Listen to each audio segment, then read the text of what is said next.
Beyond 3D.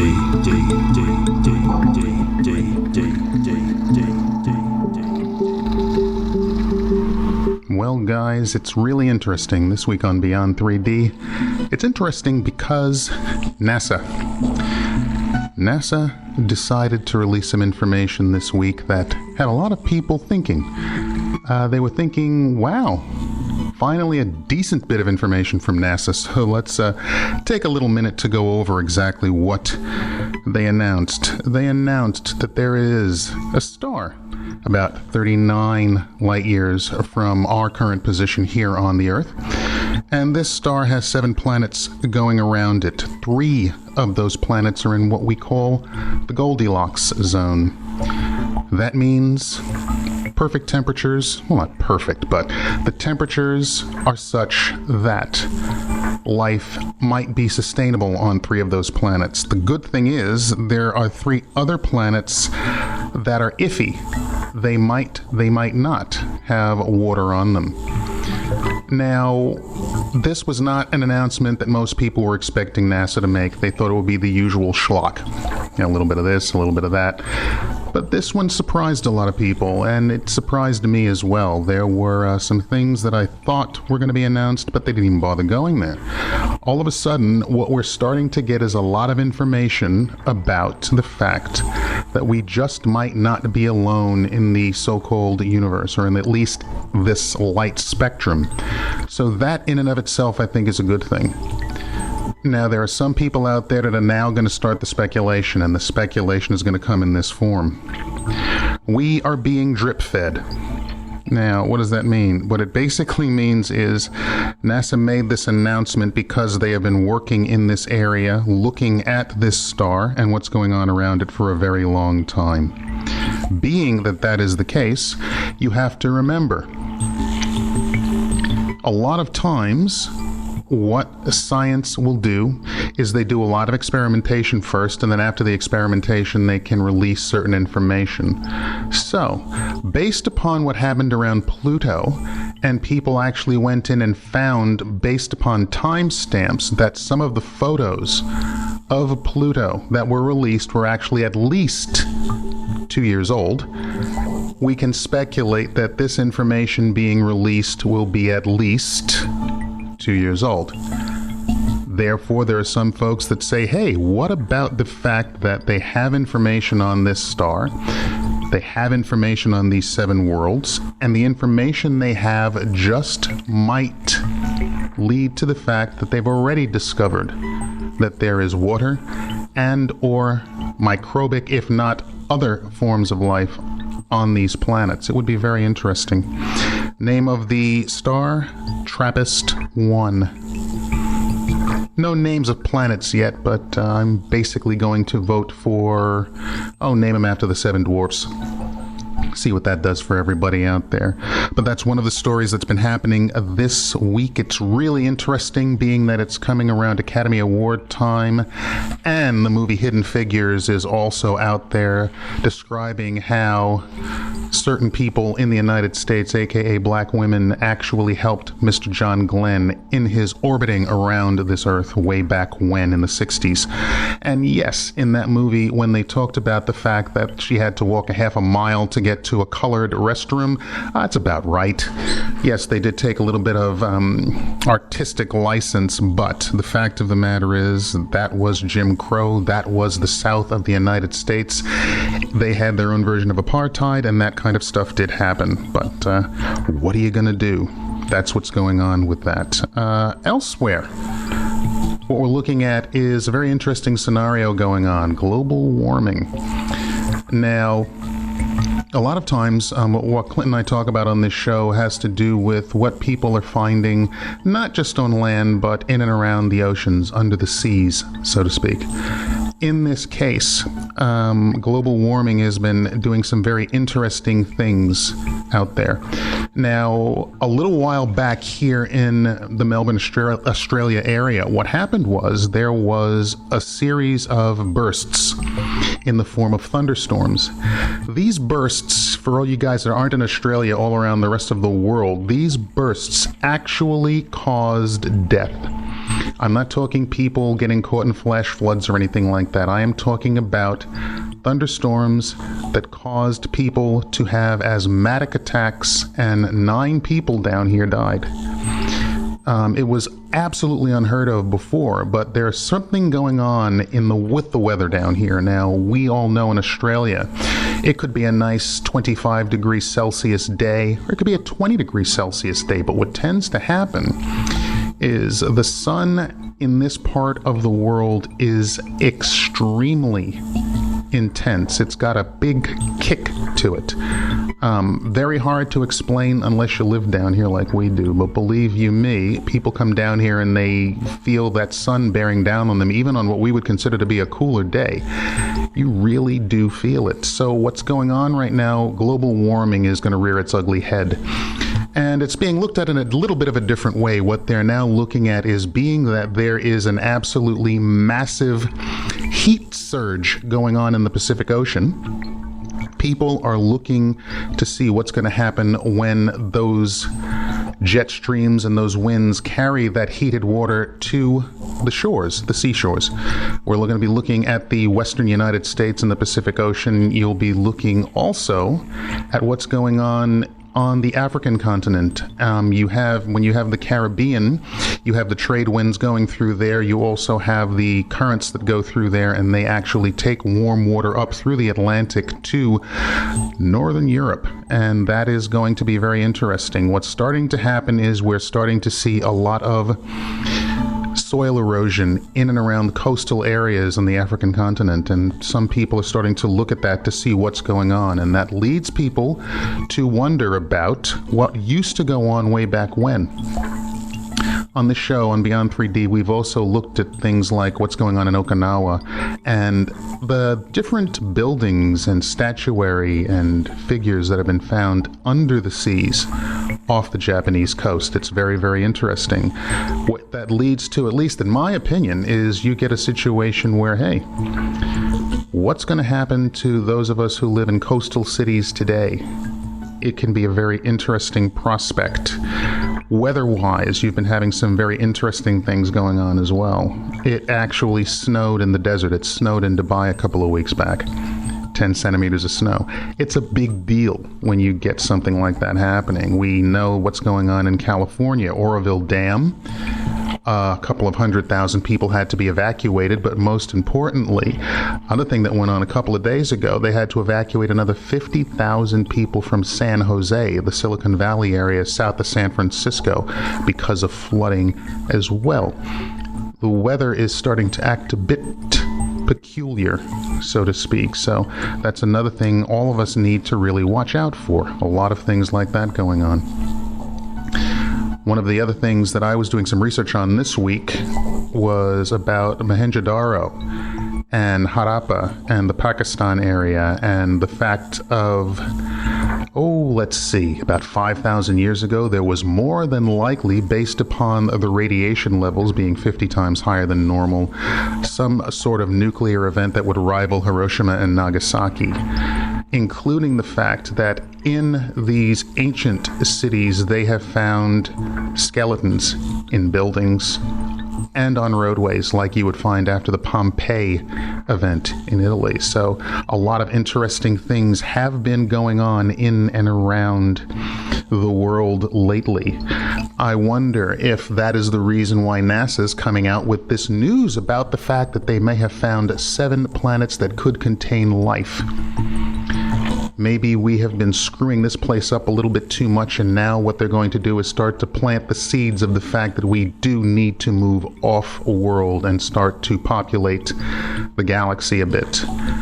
That's why they're starting to look more and more at manned missions to Mars, and it's interesting that Mars has also gone through a catastrophic event similar to Hiroshima and Nagasaki, based upon the radioactive content of soil samples and of the atmosphere.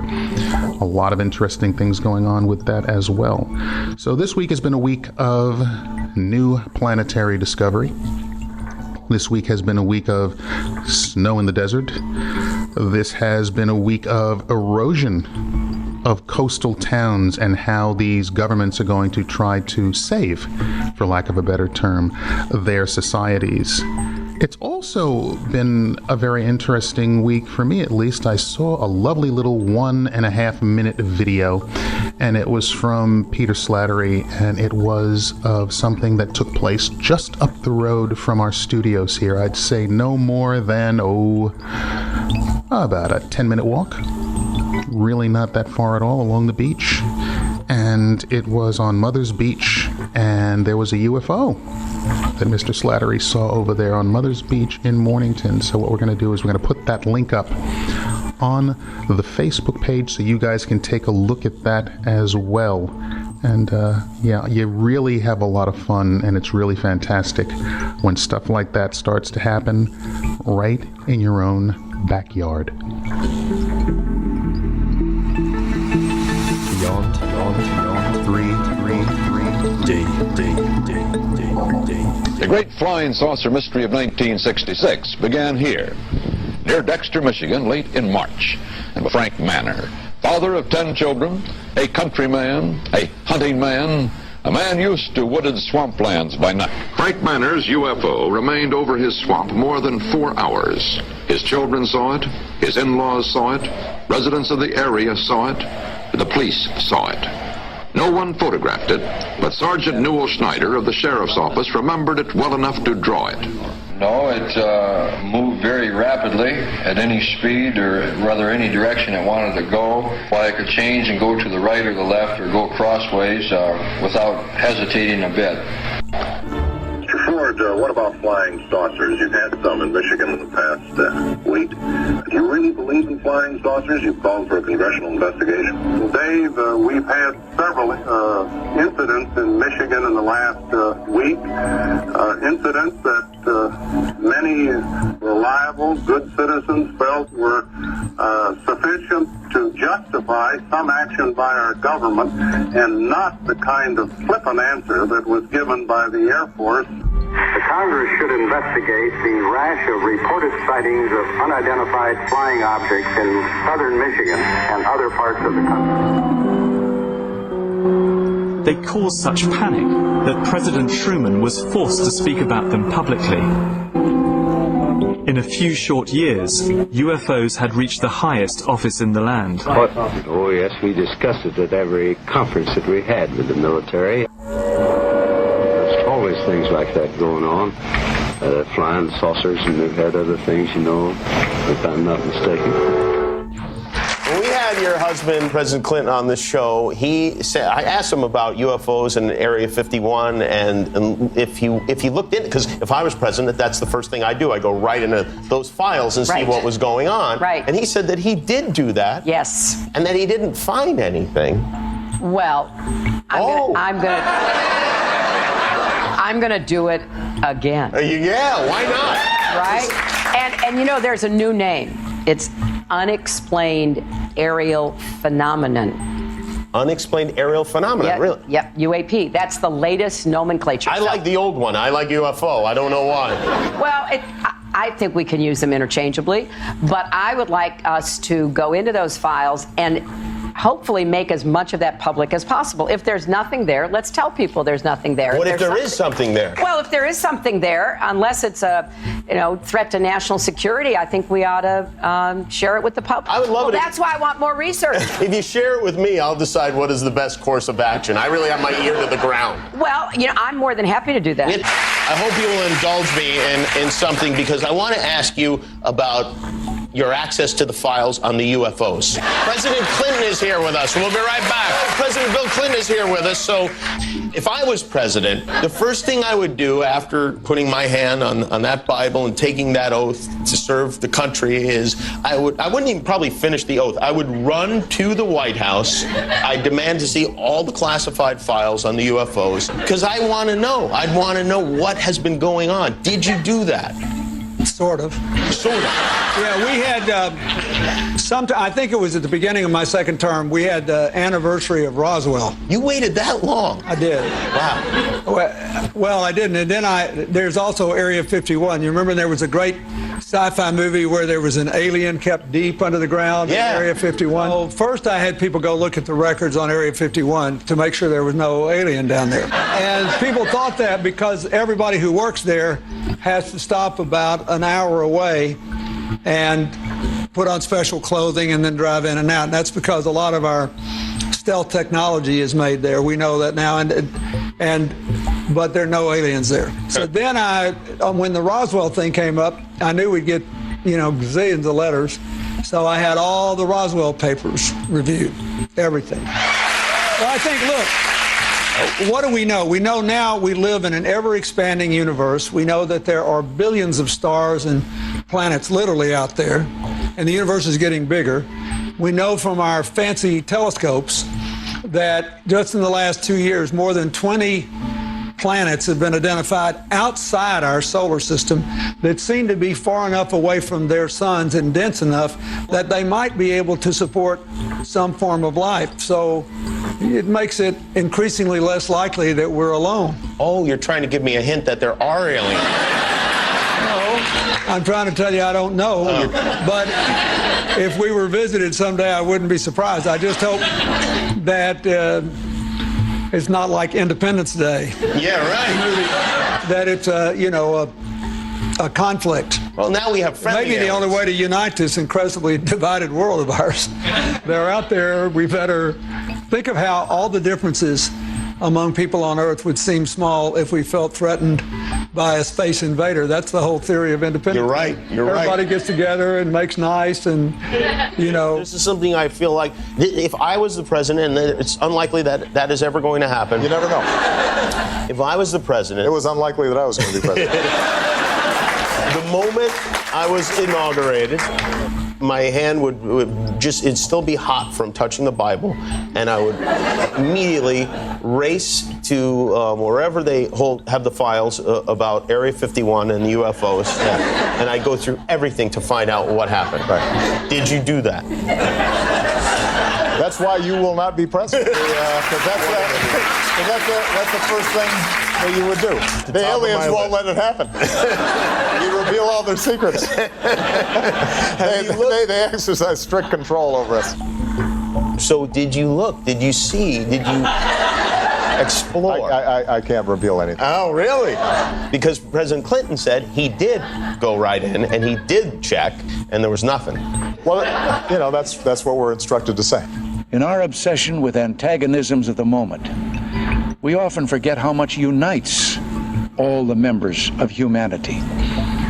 Perhaps we need some outside universal threat to make us recognize this common bound. I occasionally think how quickly our differences worldwide would vanish if we were facing an alien threat from outside this world. Majestic or Majestic 12 or Top Secret Magic is the code word of a control group that President Truman established, a top secret research and development intelligence organization to study and manage the UFO ET problem. These craft crashed in New Mexico in '47, and they had to do something about it. And they studied the problem, and recognized it was a very big opportunity, and they had to do something about it. So Truman signed an executive order establishing this research and development intelligence gathering agency, and they began to study the problem. And that's really what Majestic is. It kicked off in '47 to study the ET problem. Well, I wrote a whole book about UFO crash retrievals at the request of one of the people last year. And I was surprised after doing the book that there were 74 crash retrievals from around the world that were credible. Some may turn out to be hoaxes, but most probably won't. The most compelling ones are Roswell, naturally, Kecksburg, Pennsylvania, Aurora, Texas in 1897, and Shag Harbor, Nova Scotia, and Braxton County in West Virginia. Those are the ones at the very top of the list. They've got the most research, the most detail. They've survive the test of time to be the most credible. If I was in charge of the program to disclose the truth about the UFO cover-up, it's a complex problem. There's no easy answer. There's going to be hell to pay. Throughout time, we've been keeping the secret for 60, 70 years. It's unpredictable. It's totally unpredictable. If you thought 9/11 was bad, UFO disclosure is going to be 10 times worse. Now, and that's just the fact of it. It's unpredictable. You won't know what happened. Religious dimension, economic dimensions, social dimensions. All the reasons they keep it secret today are still valid. But no matter what, you're going to have to pay the piper. So my attitude is, let's get it over with. Let's just do it. And that's what has to be done. Now, the other way to do it, that seems to be unfolding today, is that they're not disclosing it and they're leaving it up to the civilian world to disclose it in bits and pieces, dribs and drabs. If you can pull hardware out of the ground and provide evidence, you can convince a certain amount of people, and they become less concerned or frightened with the phenomenon. And that's slow, gradual approach. And that ultimately will be the most satisfying, least offensive way to disclose it.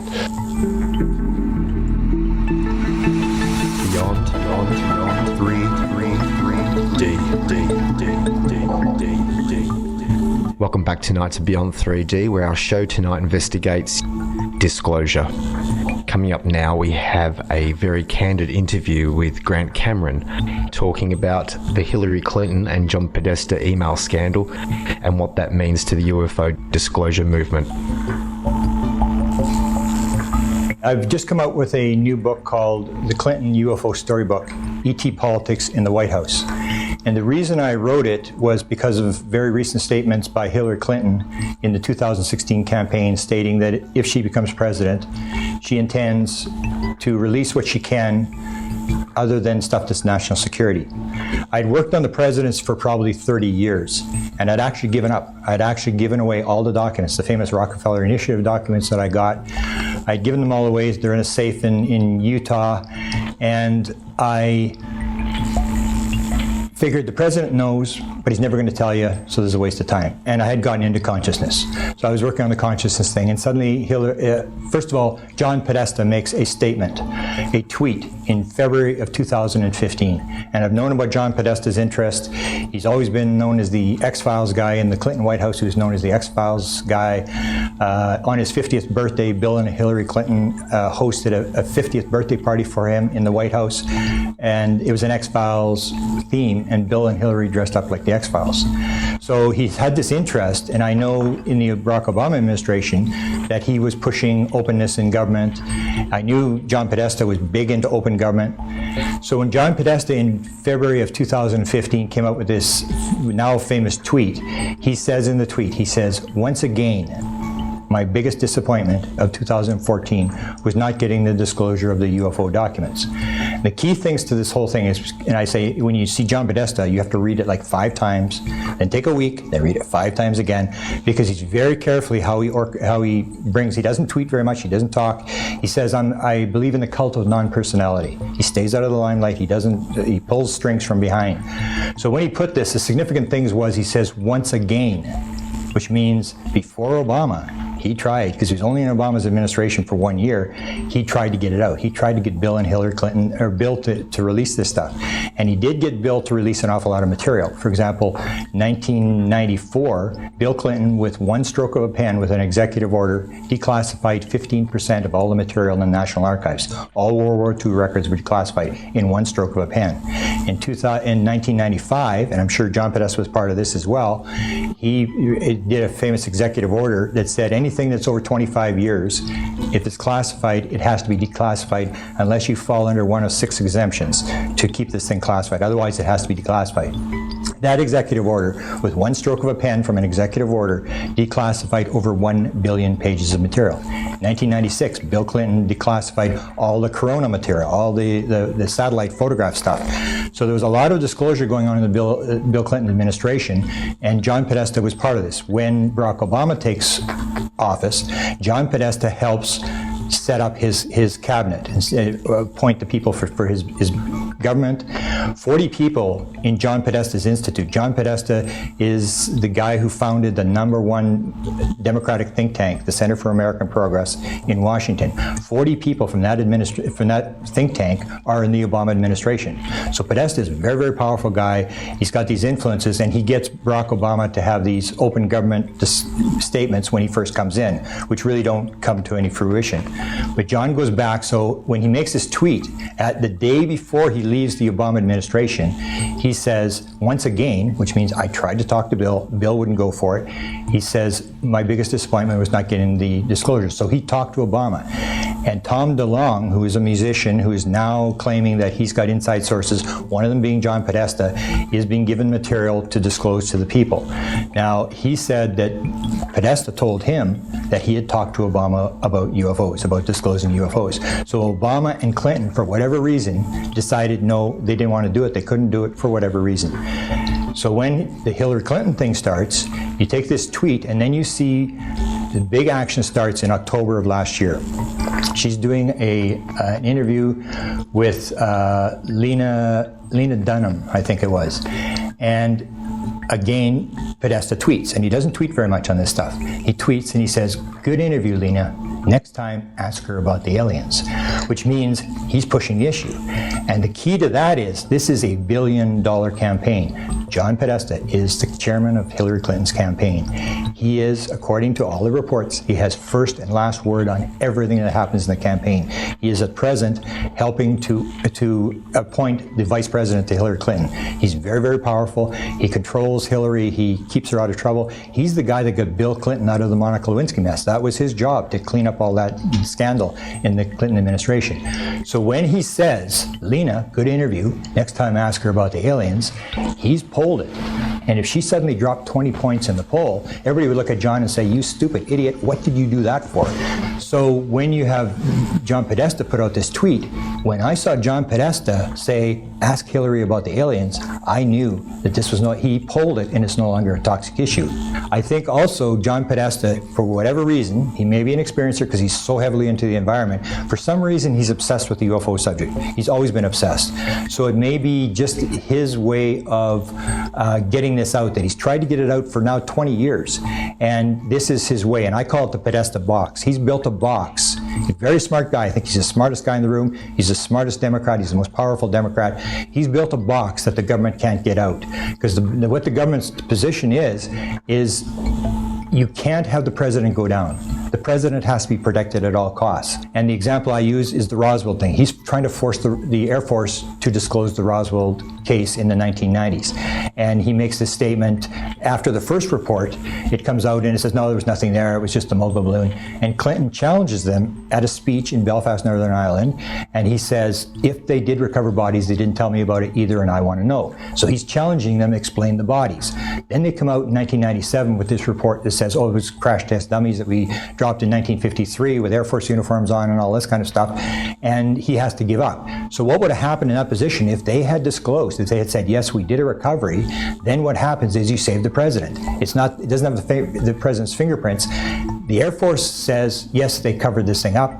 The head of the Air Force resigns and the president is protected. So that's what I think they're trying to do, is they're trying to force a way that somebody discloses and you protect the president. Because if the president has to make the disclosure, then the president goes down and the country goes down because they no longer have a president. So John has built this box that I don't think they can get out. And what he did is he said on an interview he did with KLS TV in Las Vegas, he said, I think I've convinced her, which indicated to me again that he tried to convince Bill Clinton and he tried to convince Barack Obama and he couldn't. And what she has to do is sit down with the material and weigh it against national security and release what she can. She will have the documents in front of him, according to John Podesta, and she's to look at it and make whatever decision she can and release as much as she can. Right now, Hillary, if you look at the investigation on Hillary, and this is just for improper handling of classified material, she has 147 FBI agents on this case for criminal investigation. They cannot, even if John Podesta and Hillary know what's going on, you cannot release classified information. You're going to be under an investigation and you're going to go to jail. So what they're doing, it's not a toxic issue because they polled it. She didn't go down in the polls, which backs up my statement that he polled this. He realized this wasn't going to backfire, but he's indirectly taking the rap for it, because if you ever hear Hillary talk about it, Hillary has not brought up the subject. People think Hillary's doing it for votes, whatever. Hillary has never brought up the subject. She has only answered 3 questions. One was from the newspaper in New Hampshire, one was from Jimmy Kimmel, and one was from this Breakfast Club radio show in New York City. Otherwise, it's John Podesta that keeps bringing it up. And she just says, I promised John I would do it, and I'm in favor of it because I'm in favor of open government. So it's this fall guy thing that John Podesta is the fall guy. It's not Hillary. So Hillary just says, it's John's idea and I'm just going along with it. And it's John's interest in the subject. It's not me that's going to do it. So they've worked this way. And then what I think happened was, I thought he'd put Hillary in the box, and I'm figuring, why would he do this to Hillary? But what has happened is, you see what happened may have been intended was that newspapers started picking it up. When the New Hampshire paper did, it went viral around the world. The reporter told me that the editor told him, go and talk to the rest of the reporters. We want more of this, because it was so big a story that they suddenly became this famous newspaper in New Hampshire. And then he asked all the other people except for Trump, and you have that going on. Beyond 3 D. And then you have John setting up other newspapers, encouraging other people to do it, and the questions start coming, and suddenly the New York Times on May the 10th does the story. This is when it really goes viral. This is when suddenly the major news media suddenly realize we've been had. There may be a story here. You see the interview with John Podesta on CNN. Tapper is asking him, he's saying, are there extraterrestrials coming to the Earth? And he stonewalls him. He says, I'll just tell you there's lots of planets out there. So he can't talk about classified material, but he's keeping the story going. He's keeping the story rolling. And then what happens is, once the New York Times does the story, it goes viral, and in a very important manner, the major news media suddenly realize there's a story here. And you get 3 questions. May the 11th, there was 2 questions asked to the White House press secretary. May the 16th, there was 1 question asked to the White House press secretary. Before that, there had not been a question asked to the White House press secretary about the UFO subject since 1997. And that was when Webster Hubbell came out with his book, Friends in High Places, and talked about Bill Clinton sending him to look out for UFOs. Before then, the question asked to the White House to Eisenhower was in January of 1954. He was asked a question on UFOs, and he walked around it. But the idea is that this is not a question that the White House press corps wants to touch. In fact, the woman that asked the question in 1997, Deborah Orrin from the New York Post, said, I asked the first question, he walked around it. I asked the second question, he walked around it. And then I waited for the rest of the White House press corps to follow up. And they all rolled over and played dead because they were afraid of their clearance being accepted in the White House. So it's a toxic issue. And suddenly they start asking questions. And the 3 people that asked questions were not little green men questions. They were serious questions. This one guy, I think it was from ABC, says, this is of interest to the people. Is Barack Obama going to beat Hillary to the punch on this? Is he going to disclose? And the only reason it saved the White House from disclosure was that the president wasn't asked the question. The question was asked of the press secretary, and he said, "I don't have a tab in my book for that." He said, "I don't have access to that kind of material." But then he rats out the president. He says, "But Barack Obama has jokingly said that his job gives him access to this kind of material. You should ask him. It should be interesting." And I couldn't believe it. And so there's actually encouraging the reporters to ask Obama this question. And you can see from the tone of the interviews, especially the third one, Diane, she's an African-American reporter, she asked the Roswell question. She says, What about Roswell? Is this national security? Is this for real? And the press secretary gets a glass of water and he starts drinking a glass of water and she attacks him. She says, look, you're doing the dance. You're doing the dance at the podium. Look, you're getting a glass of water. You're trying to figure out what you're going to say.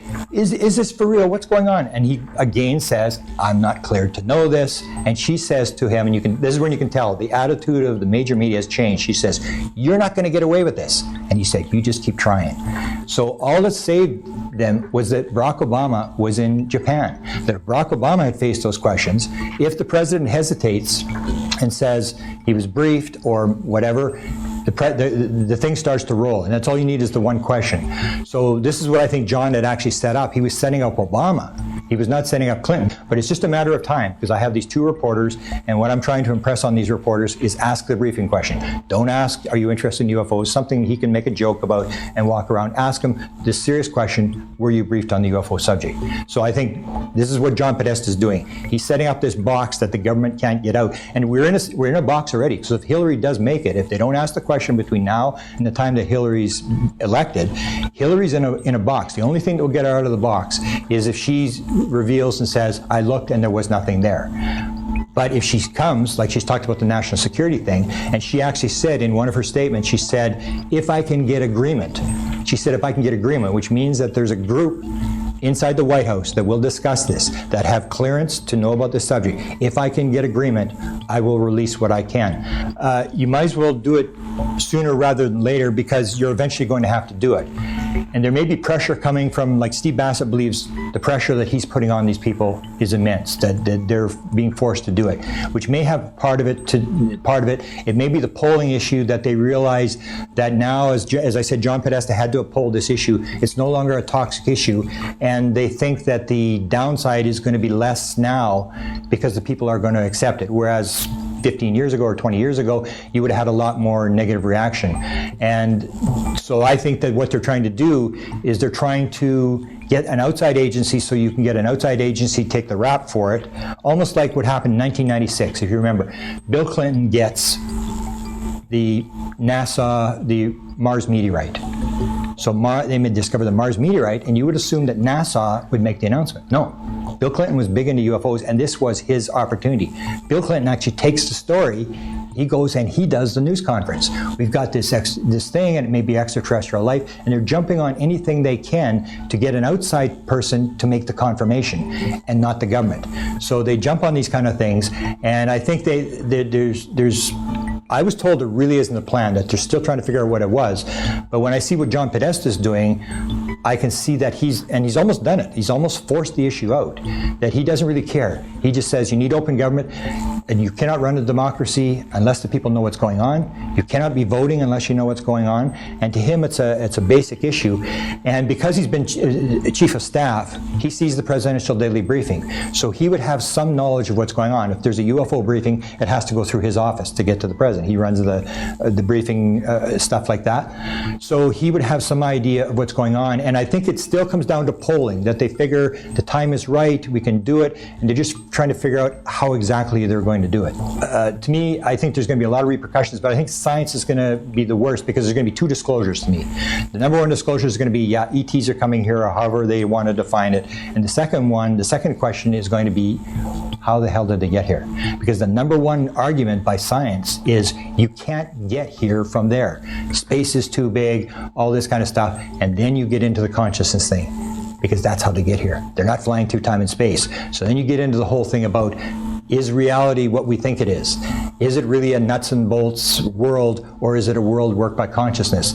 And 14% of all experiencers, according to the Edgar Mitchell Free Foundation survey, 2,200 experiencers show that 14% of them claim they've been allowed to fly the craft, and it's flown with the mind. So when you get into the aspect of disclosure, in the second disclosure, when it comes to the consciousness, how they get here through oneness. The story, the question was asked of Ben Rich, who ran Lockheed Skunk Works, and was supposed to do all the back engineering. When he was asked, how do they get here? How does the propulsion system work? He answered, what do you know about ESP? And the guy who asked the question said, It means everything in time and space is connected. And he said, that's how it works. And what happens is in the second disclosure, the physical world will fall apart. We will realize it's not a physical world. It's got to do with consciousness and all this kind of stuff. And that's where you're going to see science really take the hit on this thing, because they have maintained it's a meaningless, random universe. You're biological robots. Consciousness is an illusion. There is no ESP. There's no paranormal phenomena. And suddenly, I mean, they're going to be lining up to jump off the bridge, because everything they've believed their whole life is going to be proved wrong when you suddenly get into the aspect of how did they get here.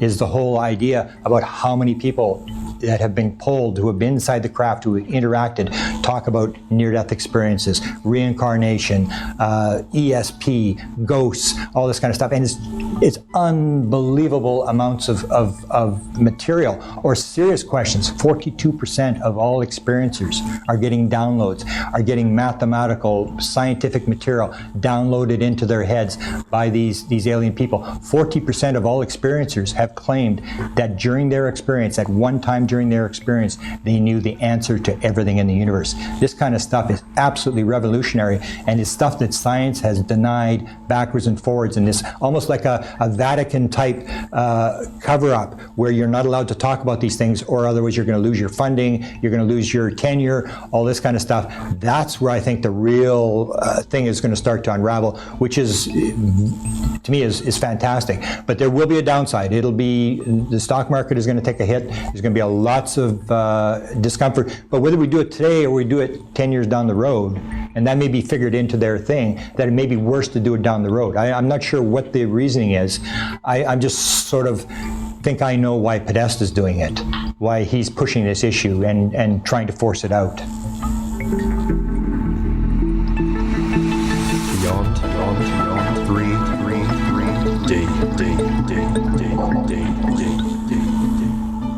Welcome back tonight to Beyond 3D. The next piece of disclosure information I'd like to share with you is Stephen Bassett. Here's Stephen Bassett's take on tackling the disclosure issue. The election day is over. What is the future? Because we were expecting Hillary Clinton to win and to open the UFO files. And now that she's gone, what should we expect? A very interesting situation has developed. Clearly, all the statements by Secretary Clinton, President Obama, John Podesta, going back to April of 2014, one after another regarding the ET issue, though they didn't go as far as they could have. Unprecedented. It's never happened before in American politics. Meanwhile, over the last 2 years, nearly 1,000 articles have been written around the world, English and foreign press, about the Clinton ET connection. It's out. And of course, you know, the internet version of the articles have links to the Rockefeller Initiative documents and videos and so forth. So it's fully out there. They're on the record, and she's going toward the White House. Fantastic. If she wins the election, we then really put more pressure on her, all of these comments, and then if she goes to the White House, now we really put pressure on her to follow up. And I happen to believe that the plan all along was for her to win the White House and be the disclosure president. But that didn't happen, all right? So she loses the election, and we have a whole different kind of person. So what is happening is it's clear that something is going on at the Pentagon. First, about 16 months ago, roughly, the Pentagon approached a known musician in the United States named Tom DeLonge. Tom was founded the Blink-182 group and another group. They sold tens of millions of records. He's been interested in the field since the early 1990s. So they reached out to him. He said that the Pentagon contacted, said, we want to talk to you. He goes in, they talk. He's talking to high-level people there, and they're saying, you know, we want to see if you can help get information out to the people about the ET issue. And they talked projects. One of the projects was a series of fictional books that contain maybe the truth. They also wanted a documentary. He's going to do a documentary. The first book is already out, Secret Machines. It's selling. All right. And then they provided him a 10-person advisory team to help give him this information. Now, a lot of people said, forget it. This guy's making this up. This is just a marketing ploy, sell a lot of books. Well, I looked into it, and it sounded legitimate. And then WikiLeaks started releasing John Podesta's emails, the campaign chairman for Secretary Clinton. And in those emails is correspondence back and forth between Tom DeLonge and John Podesta, setting up meetings, trying to arrange him to meet a top Pentagon official, a top scientist. It's all right there. And eventually they have a documentary meeting. They interview Podesta. He says interesting things. So there is literally a Pentagon engagement going over here. Meanwhile, I just got a text from an inside person, Pentagon, that I know to be legitimate. This doesn't happen to me very often, all right? And I happen to have Signal text on my phone. Signal is the text encryptor, the one that Snowden recommends. It allows you to speak text to text with somebody if they have Signal encrypted. Now, I normally don't ever do this, but a friend asked me to do it. I get a text message. What is the message? The message was simple. No questions and answers. The message was simple. There are a number of people now working on the ET issue inside the military intelligence community, including the Pentagon, that are ready to cooperate with the top people like the Secretary of Defense and get this issue out, end the truth embargo under President Obama. Right? They're ready to do this, meaning they can't come forward. But if, say, Hillary Clinton were to give a more extensive interview to a top journalist like, say, Maureen Dowd, and start really talking about the Rockefeller Initiative, there are a lot of journalists that will jump right in. It will grow very quickly, and now you've got hundreds of journalists going to the Pentagon with a lot of questions the Pentagon doesn't want to answer. In which case, the Pentagon is now motivated to say, look, let's get a deal with the White House so we can get this done. But Secretary of Defense is probably not in on some of these special access programs. I don't think even the Secretary of Defense is now told about the ET issue. So the Secretary of Defense would have to turn into his agency and looking down and go, who can help me here? And the message we're getting is there are plenty of people ready to cooperate. So now they cooperate, he gets what the president needs, they have a meeting, and the president can go and announce the extraterrestrial presence without raising this issue of the breach that's been in existence for some time between the military intelligence complex and the White House, which is, by the way, a constitutional breach. Everybody wins, and it gets done under Obama. Why is this important? Because they know Obama. He's been there for some time. He's stable. The people that are in power, the people that have been in the agencies have been there. A lot of them are going to be gone in 768 days. And so it's a lot safer to do it under Obama. All right, get this done. And then after the country calms down, after they've learned ETs are here, some structure will be put in place so that when the new president, who doesn't have a lot of experience with national security and extraterrestrials, frankly, when he comes in, he will have some structure there. It will be a more orderly process. But Obama will be the disclosure president. Now, why would Hillary Clinton speak out and start this process? Because her political career is over. She's done. She's never going to be the president. She's never going to be the first woman president. But she still can make a huge mark on history by simply telling the truth, a more established truth about the whole connection that she had with this issue and why she's speaking out, why Podesta's speaking out, so the media can get really going. It's in her hands. If she acts soon, then Obama will be the disclosure president. That is what is underway. And not just, in the activist community. It's clear the Pentagon is actually getting involved here and trying to demonstrate that they're ready too. Now that is new. And so we've already had one piece of history made. We have an outsider as president. We may have another extraordinary piece of history made if Obama is able to finally be the disclosure president. And then we will be in the post-disclosure world. Now, the Democrats will get a huge legacy. The Clintons get a legacy. Obama, of course, gets a legacy. But to be fair to the Republicans, Donald Trump will be the first post-disclosure president. And his presidency will have a lot to say about how the post-disclosure world is going to be, how would you say, designed. And that's a pretty big deal. And so in a way, everybody wins. But if we don't get this done, if Secretary Clinton remains silent, and somehow disclosure doesn't happen, then it passes over into this new presidency. A lot of uncertainties. It could be chaotic. And the disclosure event, which could be forced by other countries, there are other countries that could make the announcement, it's just not good for us. It's not good for the country. It's bad national security. And so all logic says it's time to get it done. And I think it will happen, and PRG has already got material out. It's about to put out another press release. We're putting out regular updates from PRG at paradigmresearchgroup.org. Go to the website, click on the subscription link. We're sending out links and updates on this all the time, and we will be doing every couple of days all the way through to the inauguration.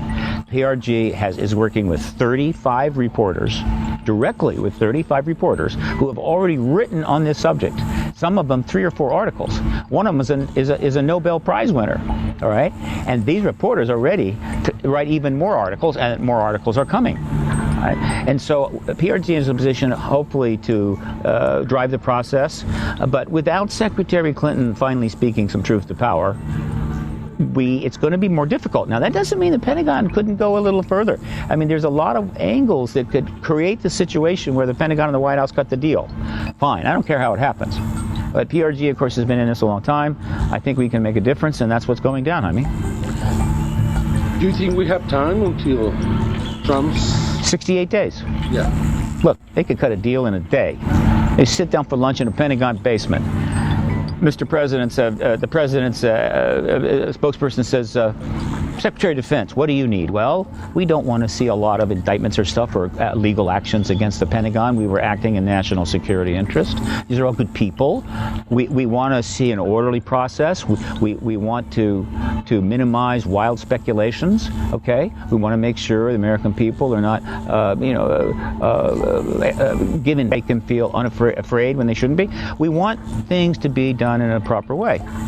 Fine, I can do that. Then the advisor of the president says to them, okay, what we need from you is if the president's going to step out at the podium at the end of Cross Hall in the East Wing of the White House to a East room full of reporters and inform the people finally that there's an extraterrestrial presence, he must know the Pentagon is backing him up completely. There's not going to be any equivocation. They're not going to come over here and talk to the press spokesman for the Pentagon, and the press spokesman says, ETs, I don't know about ETs. It can't happen. Plus, even though there's a huge amount of evidence in the public domain already, I'm going to need to show some evidence from our files, from our world, that makes it pretty clear. There's no ambiguity here. And once that deal is struck, done. He can do it the next day. And then once he does it, this is very important, once he makes that announcement and people are saying, oh boy, it's going to be really risky, one major nation after another is going to follow, right? And they're going to say, we have known as well. We felt national security, it wasn't ready. The United States felt that way. Our powerful ally, we've gone and agreed with them on that. But now that they've spoken, we confirm it. Here's some of our evidence. France, England, Canada, Australia. After about 10 or 15 countries, it's done. So we could do it in a week. We could do it in 2 weeks.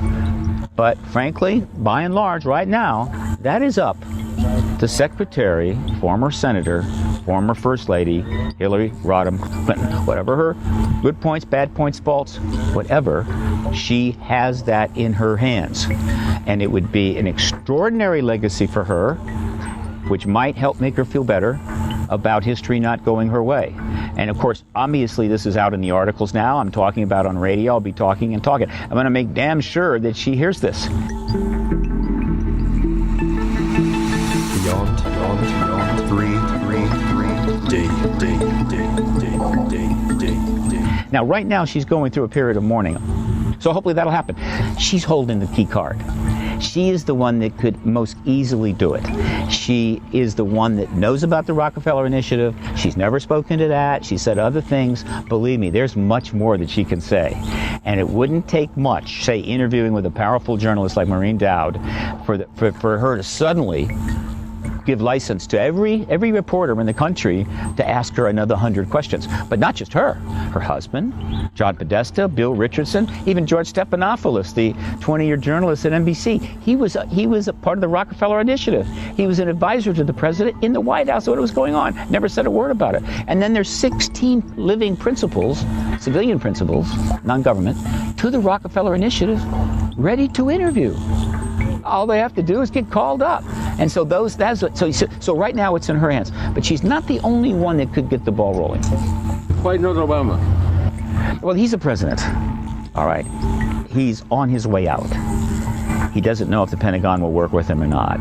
For him to suddenly go to the Pentagon and say, I think maybe we get this ET thing out, that's pretty tough. Not easy, all right? If he gets any what they may very well say is, look, you're on your way out. We'll wait till the next president. And that may be a mistake. And I understand that. Plus, the Pentagon can't go to Obama and say, look, you're on the way out. We need to get this done. We'll just do a disclosure event. So what has to happen is the people, which includes the media who's supposed to represent us, the people need to step forward here, and that includes civilian Hillary Clinton, and start talking truth and give the press the opportunity to really get going here.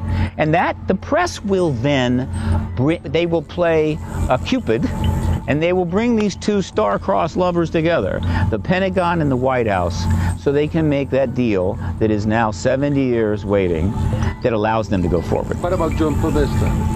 John Podesta is key here. He's been the key advisor to the Clintons on this issue all along. He has orchestrated the strategy, and I'm sure that if Clinton speaks up, he'll speak up. And I think Bill Clinton will speak up as well. It's easy to approach John Podesta and talk to him. Well, he's been getting requests from reporters for almost 2 years. He's refused them all except one. He's not going to talk to me. I've been pretty much making his life difficult for 2 years. But people can try. And the question is, would he respond? Now, if I'm John Podesta and now we're thinking of going in that way, I think I would want her to lead on this. Right? But it's possible that Podesta might speak first. But by and large, it looks better if she speaks first, right? Meaning she calls for an interview and says, I want to talk more about this issue. That's more appropriate. And then they go to Podesta and he would then back her up. That's how I would do it. But ultimately, it doesn't matter. But I know this. I have given out the contact information to all of the people in the Rockefeller Initiative. Podesta, Richardson, Panetta, Hubble, Stephanopoulos, Gore, and all 16 of the private principals, to hundreds of journalists. They know how to reach them. Now all it takes is for them to decide to pick up the phone. What about Tom DeLonge? Well, that's interesting. That's what I mentioned, that Tom DeLonge is already in touch with Podesta and clearly is involved in a Pentagon project. Now that is indications of where the Pentagon is at. But if Tom DeLonge were to now go on a show and say, well, I've learned some more, and there's extraterrestrials here, that's no different than me saying it or Stanton Friedman saying it. He is still basically a rock musician. This is very powerful history here. This is going to affect the entire world. And so this needs to be done properly.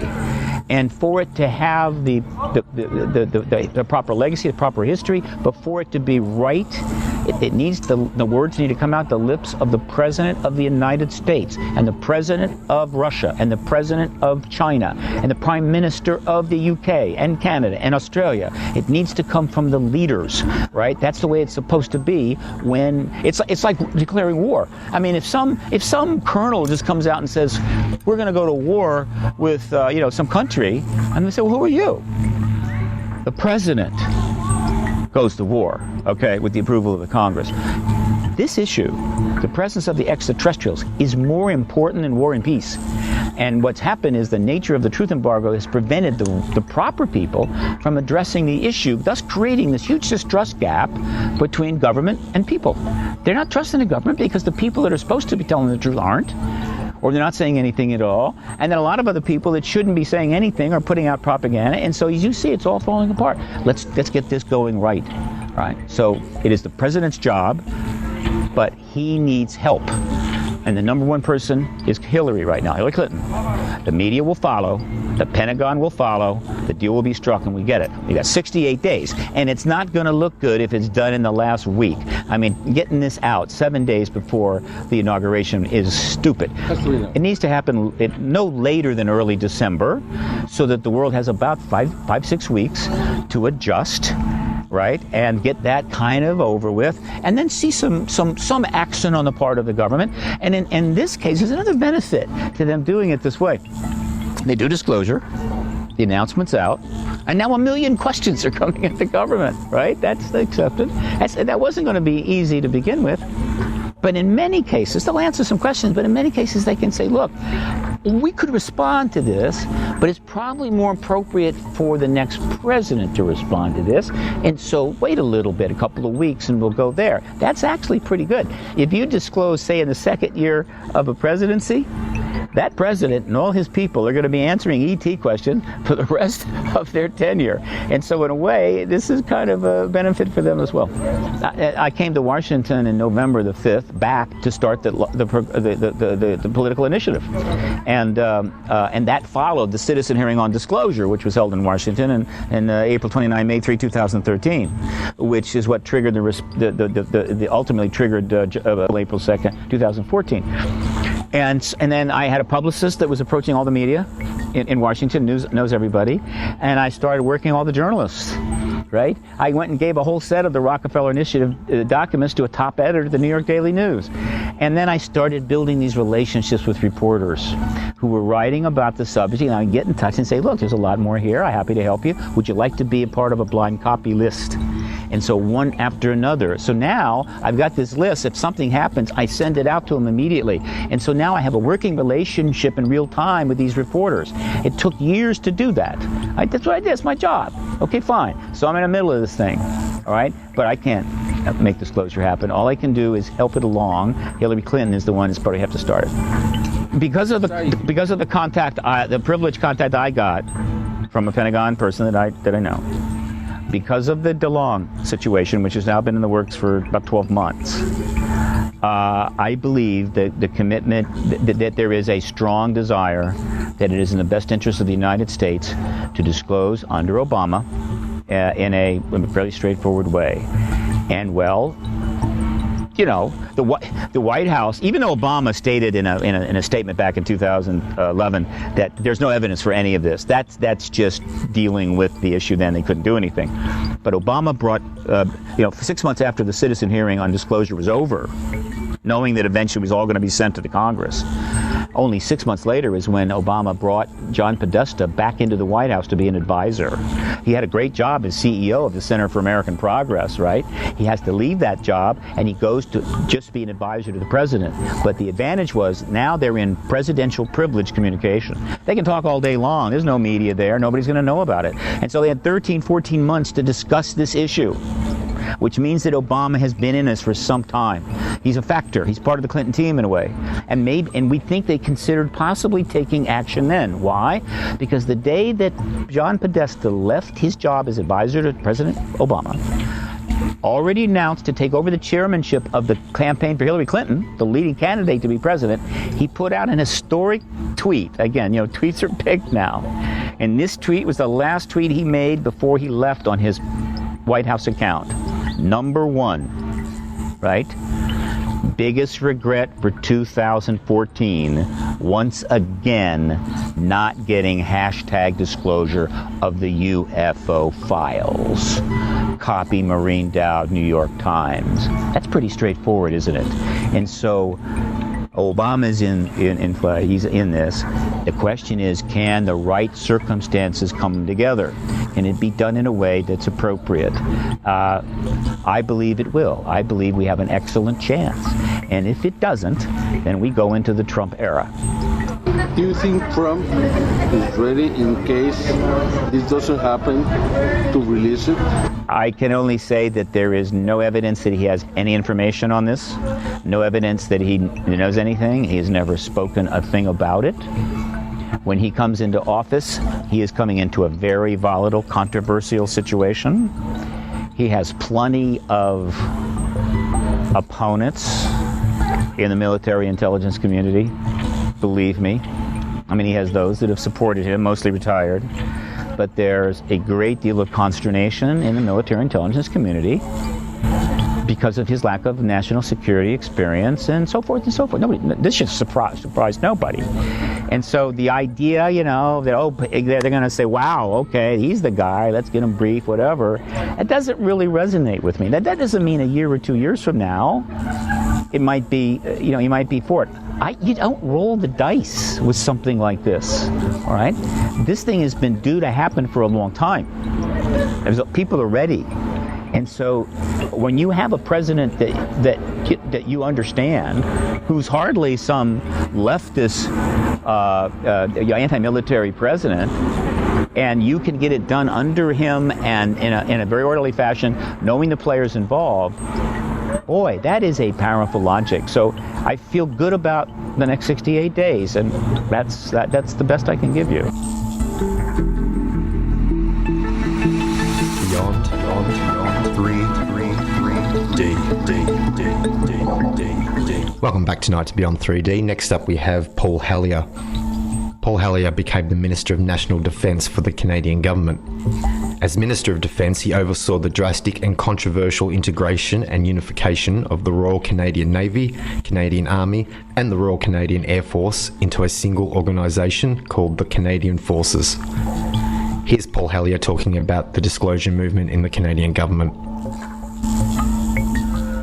I am sure that there are aliens that are aware of what I'm doing.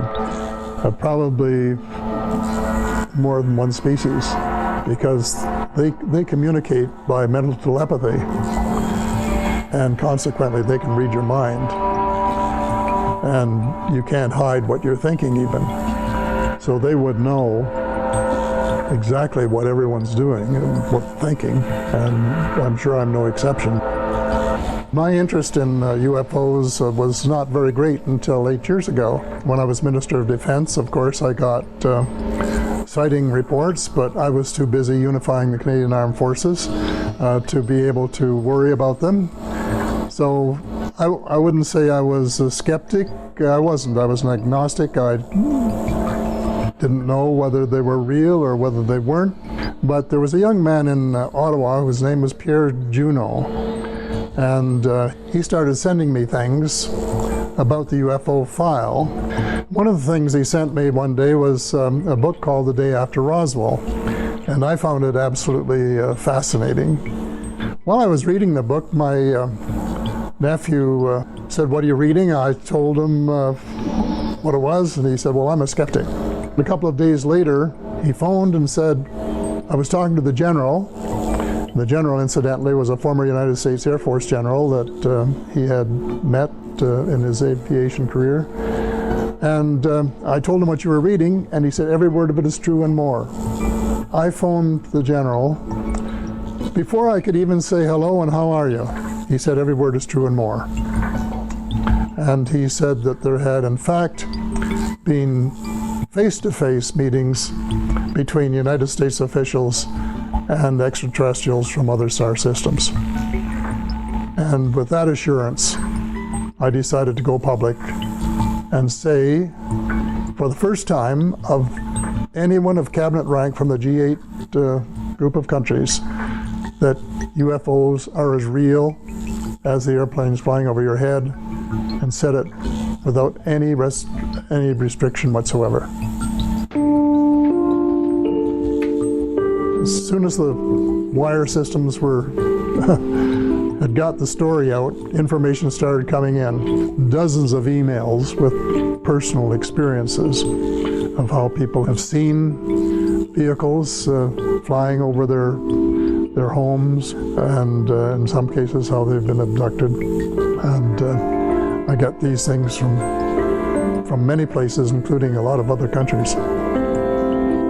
I would not attempt to say how many terrestrials are living on Earth at the present time. I have reports of several species that are here and have bases here. There's one species that looks something like a praying mantis. And then the short grays are the ones that you see in the cartoons. The tall grays look much different. They look more like humans. And the Nordic blondes, for example, are so similar to humans that they can walk down the street and not be detected. None of them are exactly the same. They are way ahead of us in medicine, agriculture, and still, I guess, presumably in technology. There's no question the U.S. government took this whole idea of advanced technology very seriously, and started back engineering and spending a lot of money on it soon after the crashes at Roswell in 1947.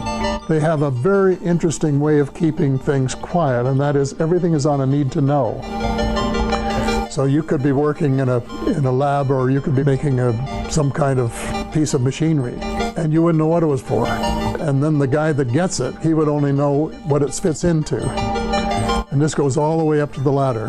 The rating was higher, the security rating was higher than for the H-bomb. So one of the top, and still is. That's the way it works. Which technologies are you certain that have been shared with us from extraterrestrials? Fiber optics, microchips, Kevlar, and improved lasers, and a whole range of things where their technology was much improved or advanced from ours, light years ahead, really, I think. Those were just the obvious ones that were fed into American industry, and more have been since.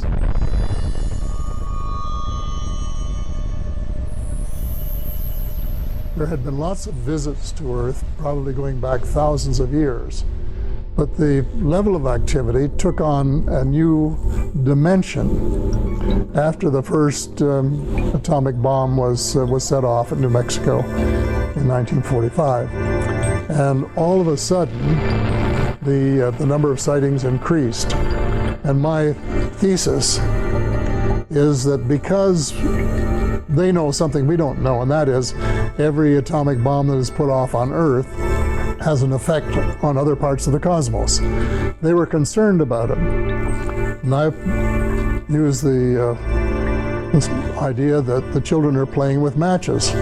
They're afraid that we're going to blow up our planet so that it would be uninhabitable both for ourselves and for visits from them.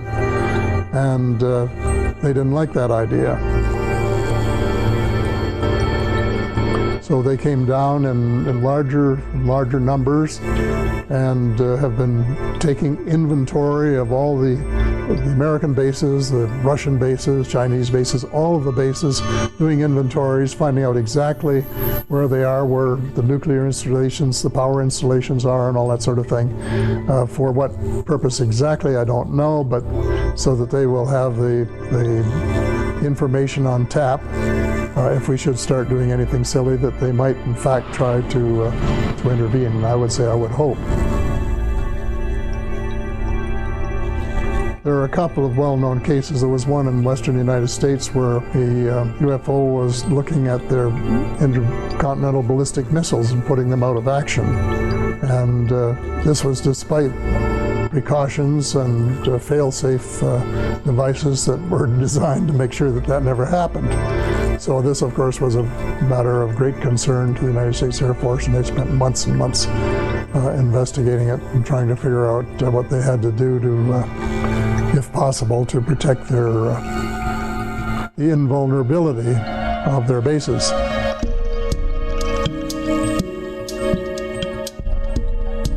One of the problems I had when I first went public was newsmen saying, well, have you ever seen one?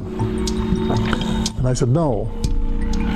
And then they said, well, then we can't really take you seriously.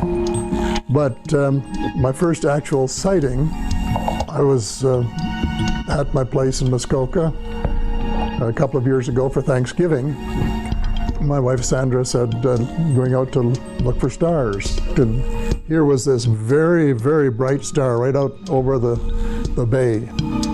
We both looked at it, and all of a sudden we saw it change location in the sky by 3 or 4 degrees in 3 or 4 seconds. Well, stars and satellites and airplanes don't do that. They can't do it. And it was a tremendously interesting experience, and one, of course, that confirmed my beliefs that they are real. After I went public, my daughter, who lives in the old house here at Christmas time, saw one go by her window and across behind the boathouse. And the family were saying that they thought that the UFOs had come to get me. There are, of course, over 200 federal governments on the planet.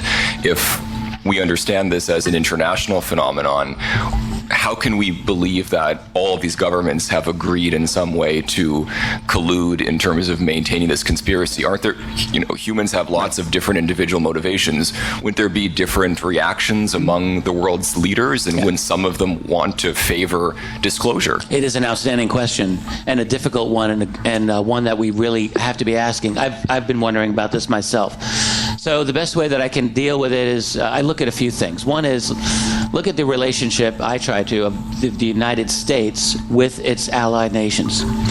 The United States, of course, is without question the senior partner in nearly all of its relations with other nations. You look at Europe, which is nothing really more than a vassal of the United States at this point through NATO. You look at the Canadian government and military, ditto. You look at the U.S. relationship with all of its other, for perfect example, when you study the global military spending, all right, right now the United States spends about 40% of all military spending in the world. That's by far and away the greatest. Now there's China and Russia, which are 2 and 3 in the ranking, 8% and 3%. And then all of the other nations that follow are, in fact, U.S. vassal states, I would suggest to you.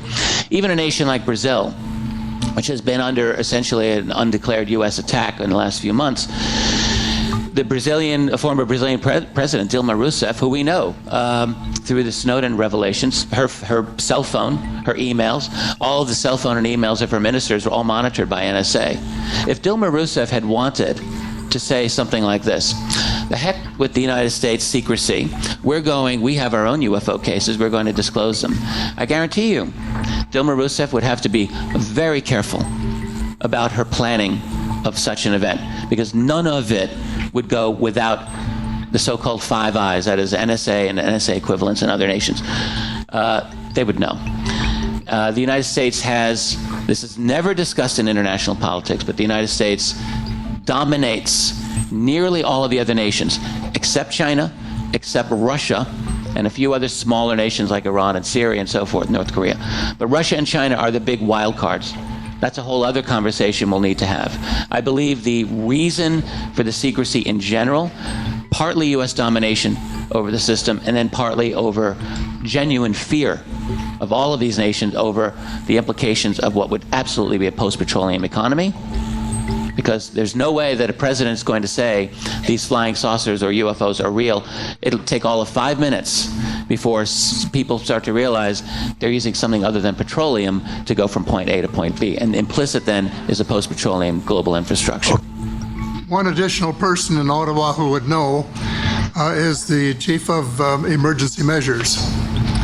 And the reason I know is I interviewed the previous one who is now deceased. And he went to Langley, and the CIA asked him if he would like to see one of these craft, and they flew him to Area 51 and let him go inside one and observe it and make notes and all of this sort of thing. I guess presumably to be in better position to cope with it if one crashed here and he was involved in trying to do something positive about it. And but before he was allowed to go, he had to sign an oath of secrecy and not tell anybody. And during his life, he didn't tell anybody, including his wife. And an Air Force buddy phoned me, and he was dying, still with Lou Gehrig's disease. And at that point, he thought he should tell somebody. And so I made an appointment with him, and then my friend phoned and said, you better get in touch with him right away because he's just about on the edge. I phoned him. He gave me a full report of what he saw and the whole idea of the inside of the craft and this sort of thing, and the fact that he had been briefed in many things, but now he felt he could tell somebody, and he thought that I would be a good one to tell. Beyond 3D. Welcome back tonight to Beyond 3D. Edgar Mitchell was a United States Navy officer. As the lunar module pilot of Apollo 14, he spent 9 hours working on the lunar surface, making him the 6th person to walk on the moon. Here's Edgar Mitchell talking very candidly about putting an end to the secrecy Thank you very much for being here. My story with regard to the disclosure process is very simple. I grew up in Roswell, New Mexico, the site of the first UFO crash. And my story is, as a result of growing up there, I was a senior in high school, just going into my senior year in 1947, when on one day the Roswell Record announced that an alien craft had crashed, and the next day changed that story and said no, the Air Force said that was a weather balloon. And since I was on my way to college and more interested in those things, I didn't pay much attention to it at that point in time.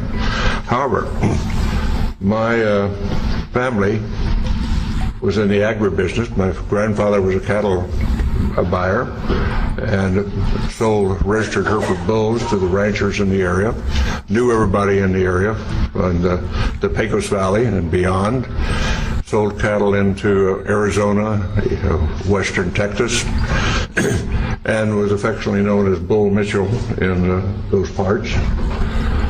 And so it was not unsurprising to me later on that the lore of the area, of our friends and the people in Roswell, including the sheriff's department, and a military friend of ours, a major, who was also turned out to be a friend of Jesse Marcel, who was the first Air Force officer on the site of the crash. And this Air Force officer was in administration. He was not really involved, but he eventually told me his story, and that's how I became involved. So after my Apollo flight, I did very little. I knew nothing but the lore of the region up until that point. But after my Apollo flight, when I was back in the area and visiting relatives and friends, some of the people in the area who had been involved, what I call the old-timers, who were involved in the 1940s, 1947, and subsequent with the Roswell crash, and people like in the sheriff's department who had been to the crash site and were supervising traffic. My friend and friend of our family, the major, who was an office mate of in the administrative function at Walker Air Force Base. These folks, because they had been shushed and told not to talk about their experience by military authority in those days, and on dire consequence if they did, felt that here in the 70s, many years later, that they didn't want to go to the grave with their story. They wanted to tell somebody reliable. And being a local boy and having been to the moon, they considered me reliable enough to whisper in my ear their particular story and their association with the Roswell crash, including the family of the undertaker who provided coffins for the alien victims, and others on site who had been involved or knew the story. And of course, eventually I ran into Jesse Marcel Jr., the son of the Jesse Marcel, who was the first military officer on the site, and knew his story, and knew his story well, and we became friends in later years in this disclosure movement. And at some point, about 10 years ago, and I can't remember what date it was right now, when the disclosure movement was going strongly, I came here to Washington with a Navy commander by the name of Will Miller and Dr. Stephen Greer, and we were able to get an appointment at the Pentagon to talk about what we knew, or what we allegedly knew, what we thought we knew, and went and told our story. And the powers that be at the Intelligence Committee of the Joint Chiefs of Staff listened to our story and said, the Admiral said, well, I don't know that story. I don't know that that's true, but I will find out. So we departed, went on our way, and subsequently learned through Dr. Greer and through Will Miller, and that those stories had been confirmed and that the Admiral had been denied access when he tried to get into the inner workings of that process. And we had confirmation of that, although that Admiral now denies the fact that this is the fact. So my story is essentially that. I do have no first-hand experience with the ET effort, except the fact that I know all of these research people that you'll hear from today, and those some who are not here today, who have spent a long amount of their lives and time doing research into the alien visitation, UFO crashes, and so forth. And I urge that those who are doubtful read the books, read the lore, and start to understand what has really been going on, because there is no doubt we are being visited. And as a person who is a part of the first generation of being a spacefarer of our civilization and having gone to the moon, and realizing that I do, and many of us do now, that have seen the Hubble's pictures from space, the universe that we live in is much more wondrous, exciting, complex, and far-reaching than we were ever able to know up to this point in time. And the fact we have wondered, were we alone in the universe forever? Only in our period do we really have evidence, no, we're not alone. We are just one planet with intelligent life on it, and probably it is time, now that we are spacefarers on our planet, that we get active, because we're really universal beings. And in the long stretch of things, if we think about it in the longest possible range, we realize, and I realize this from my studies in astronomy and astrophysics, our sun will burn out in due course, and we have to be off this planet if our species is to survive. So anybody, any species, any planet that is on around the mainstream star like ours is, only has a finite amount of time on that star before it burns out. And so our destiny, in my opinion, and we might as well get started with it, is become a part of the planetary community of nations, of planets, just like when we were much newer on this planet, and we found tribes over in the next valley or across the next mountains, and we started forming communities then and reaching out beyond ourselves. At this point in human history on this planet, we're now starting, and ready should be, to reach out beyond our planet and beyond our solar system to find out what is really going on out there. And the 20th and 21st century that we now live in, the beginning of the Industrial Revolution really didn't take off until the 19th century. And I tell the story to some of my younger audiences, particularly in schools, that my great-grandparents went across from South Georgia to West Texas in a covered wagon at the end of the Civil War in the 1870s. My family, my father's generation, was involved with going off the planet in aircraft. And less than 100 years later, I went to the moon. So from covered wagons to going to the moon in less than 100 years is a history of the development of our civilization in not our lifetime, but a couple of generations.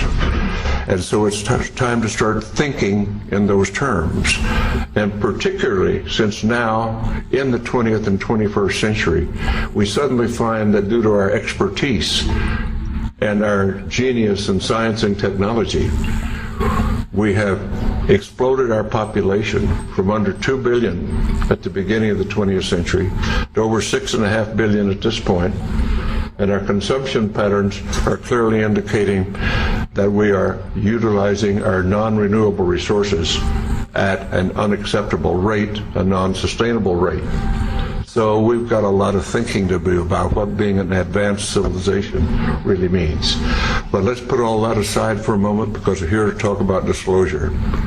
And what I am suggesting is it is now time to put away this embargo of truth about the alien presence.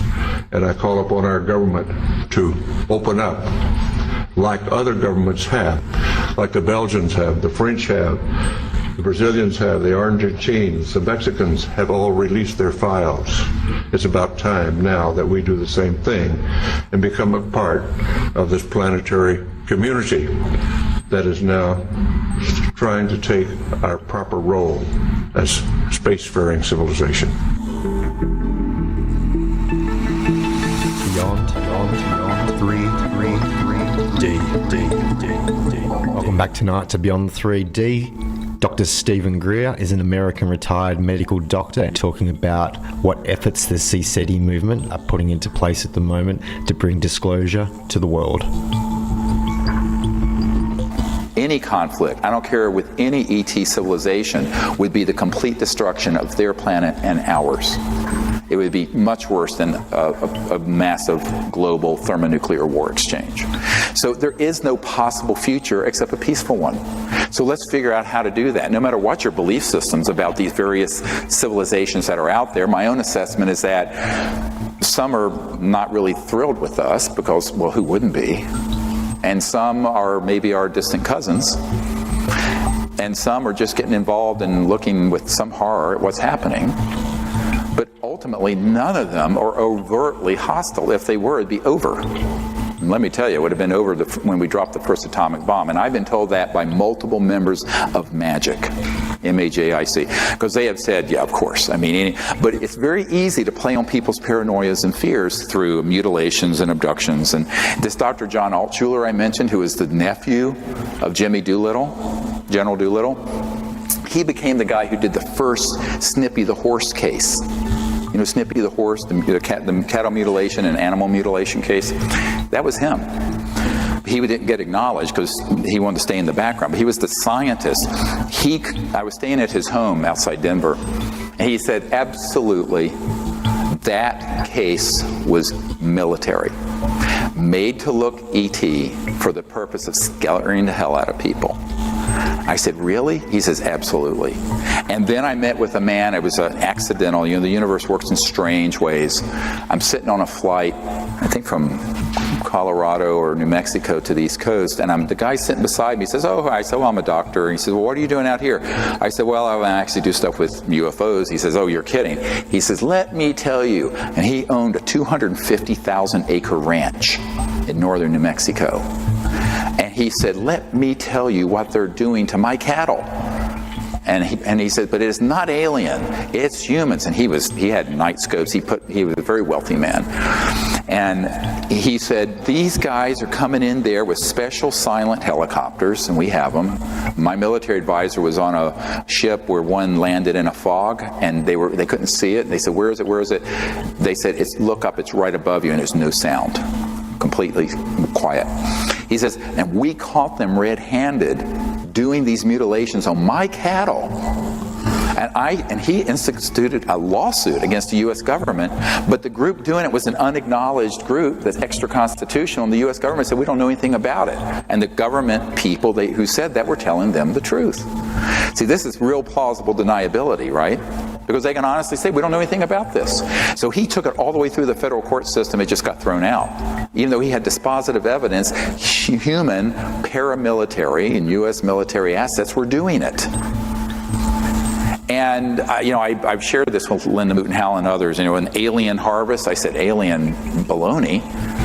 This is being done by people who want to scare the hell out of the public as part of this psychological warfare that was launched in 1953. But there's another reason for it. They're getting raw materials that they do take from that. It's hard to do it underground. Take them to underground bases, which become culture media for the programmed life forms. We don't have time to go into what these nanotechnological things are, but let me just say cloning. Dolly the sheep wasn't the first cloned creature. So with the right electromagnetic pulse, it's very easy to clone a human or an ET, or take tissue from one, but you need some kind of biological medium. And that's what the cattle mutilations provide, and the other animal mutilations provide the biological medium for these experiments and the development of. And by the way, there was an intelligence official who kept calling Stan Romanek, telling him when he had that creature come into his kitchen. But the cattle mutilations do two things. They provide a nexus for more fear. Oh my God, not only are they abducting people, they're mutilating. But then it creates a source of biological substrate material for the nano bio machines that are, and that was because they were taking them to Dulce, which was near his ranch. Same thing at Pine Gap. I have a science physicist who worked at Pine Gap in Australia, and it's all subterranean, and he worked on projects. He says, we have these creatures coming off like sausages on a conveyor belt. Absolutely. And I was at a meeting in Australia a couple years ago, and the Minister of Defense for Australia was there. He didn't know anything about this stuff. We had a very interesting conversation. But I said, no, you wouldn't. I said, our Secretary of Defense doesn't know about this either. But that is really what's happening. So you have to think that, well, if we can make our way through this nexus of fear and false information that has kind of colonized everyone's mind, then we can go out there with Close Encounters of the Fifth Kind teams and make peaceful contact with these civilizations. How beautiful. And that's why I tell people, don't be afraid of anything interstellar. You should be very concerned about paramilitary human. But the interstellars, not a problem. And I think you have to make a distinction. People say, well, how do you tell the difference? Well, an ET craft has no seams. The light from it is coming from refined materials that are so pure that the light itself looks like celestial. The beings themselves have a completely non-invasive, very intelligent, I mean, IQ of 400, 500, that range, and very conscious and spiritual. The PLFs are menacing, they're invasive. The man-made Lockheed Martin, Northrop, SAIC, man-made discs, saucers, triangles have rivets and seams. It's quite clear to tell the difference, but you need to know there is a difference first, because otherwise you're going to think everything is alien, and it's not. It's that the public needs to know the difference between the real and the false, and what the agenda is for the false one, and how easy it is, whether it's through a cosmic 9/11 or some other scenario, to manipulate the public into fear and get on a war footing where we then suspend our liberties, our freedoms, and spend trillions of dollars and countless lives in a concocted, hoaxed battle. Don't be fooled again. We need to not be fooled again. And this is the big one that we need to wake up to.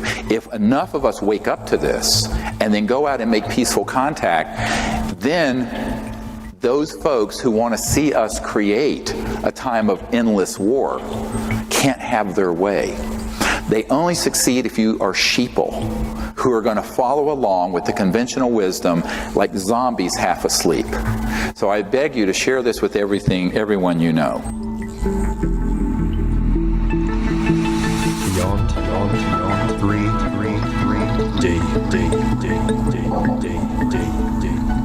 This, I know, is where everyone's going, can this man have lost his mind? Every word I'm telling you is true. This is the heart of the secrecy. How do you convince people there's another species to hate? Now, they actually took this from the playbook of Adolf Hitler. The way they conditioned the population. How'd you get a very, in the 20s and the early part of the 20th century, Germany was the apex of culture, erudition, progressivity, intellectual pursuits, etc., and so on. How do you get that population to devolve into this horrific community that could engage in the Holocaust and World War II, the way that happened?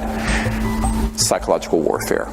So the psychological warfare masters that were involved with the German attempt at Nazism got pulled into the OSS fence that became the CIA, and they reside today within this unacknowledged transnational, deep national security state. So that's exactly the problem we're facing. It isn't pretty.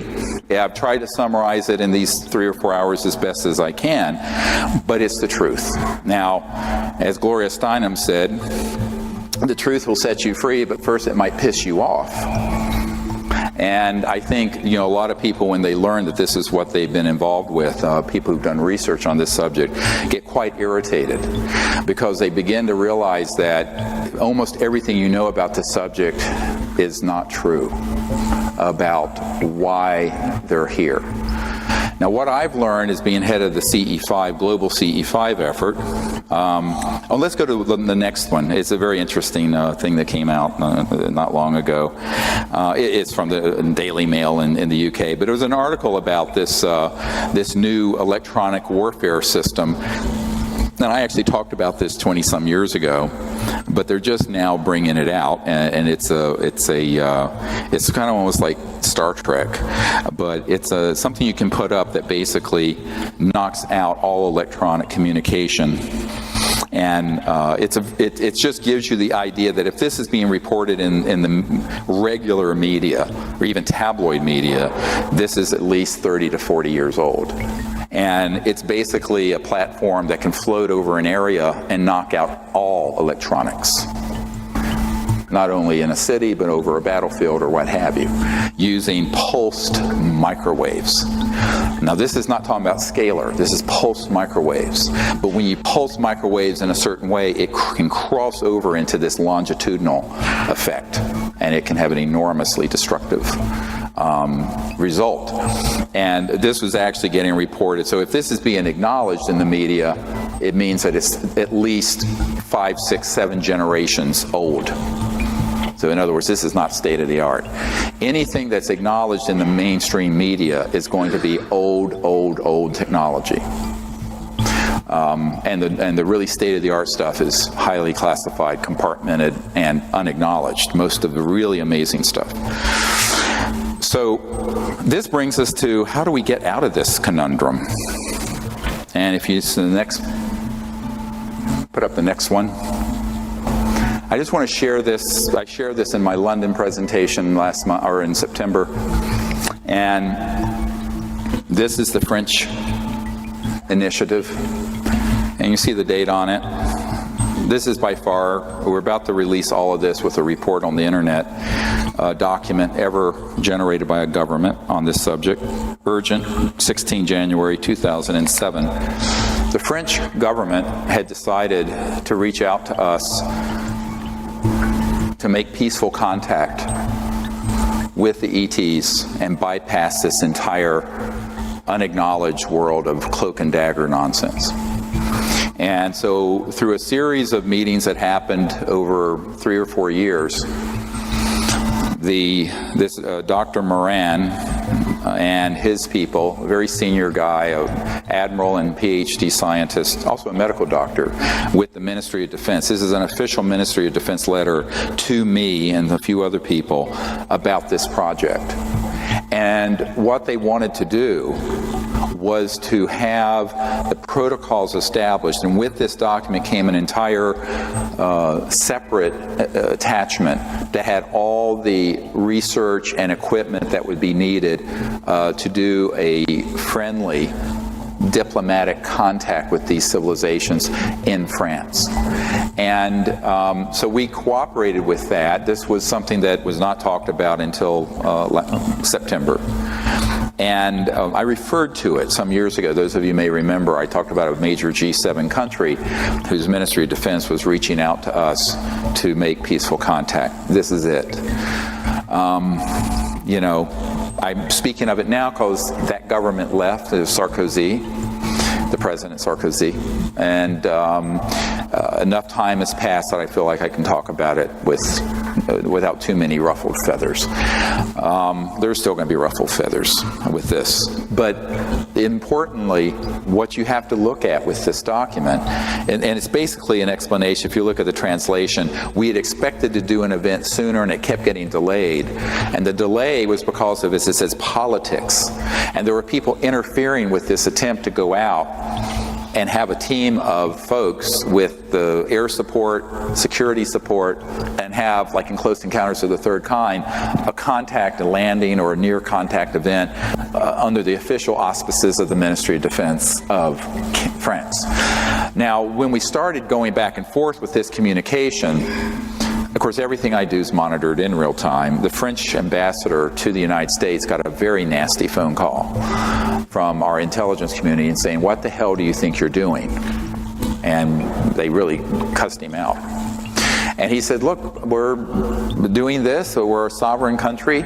And basically what was said back to him was, don't do it anywhere near U.S. assets or U.S. airspace or U.S. territory, or you'll be in big trouble. And the French got very irritated by this. Said, we'll be completely within France and it's none of your business. So obviously there are elements within MAGIC in France who have run interference to interfere with this process. Every major country have elements. And so it's very political, it becomes very, very thorny, but the very fact that senior people in the Ministry of Defense of a major G7 country, group of 7, major economic country, would, and a nuclear power, would reach out to make peaceful contact using the Close Encounters of the Fifth Kind initiative is by far the most historic thing. And that's why this document, I think, is the most important document ever written, because it's not classified. I only kept it private because I didn't want to burn bridges to the government that was there. And it did involve all the way up to the President of France, this effort. We actually ended up going, I believe it was in 2010 or 2011, and did a CE5 event that actually had enormous results. And their military had cordoned off the airspace, directed, and we had a 2,200 acre estate in Brittany. And there were ET craft tracked going overhead at over 200,000 kilometers an hour, and all kinds of strange phenomenon in the field where we were. Which the Admiral was there. Now, no one knew that's who he was. This ended up being a demonstration event for the Ministry of Defense people, and it was directed by me. And the cover story was that it was a CSETI expedition for a weekend. So if you sometimes come on these expeditions, there may be other folks there, huh? Nobody knew who he was. He was just a nice gentleman in a plaid shirt.